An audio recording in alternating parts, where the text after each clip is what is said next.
Hello, I am the Hose Advisor Pro. Grounding clips allow for easy hose grounding and prevent trouble caused by static electricity. Now, let's try actually installing a clip. First, pinch the tip of the clip to spread it open and install it to the hopper.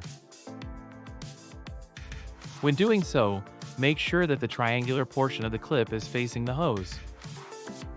Next, attach the hose to the hopper and install the clip.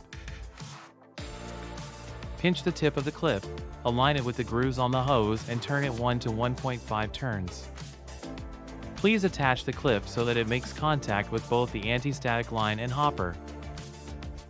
The anti-static line provides a stable anti-static effect by conducting electricity to the metal wire and grounding clip. Please ensure the clip is tightly attached to the anti-static line and hopper. Also, remember that the clips are not designed to be used as hose clamps. Use a spiral wire clamp for hoses with an inner diameter of 50 mm or less, and a flat clamp for hoses with an inner diameter of 63 mm or more. When doing so, make sure that the flat clamp is in contact with the grounding clip or perform bonding. Finally, use a tester to check for continuity. We recommend using an insulation resistance tester that can measure up to 1 GOhm.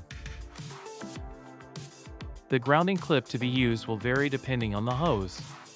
Make sure to use the dedicated grounding clips for TOYOTOP-E hoses. If this video was useful to you, please subscribe to and like the channel.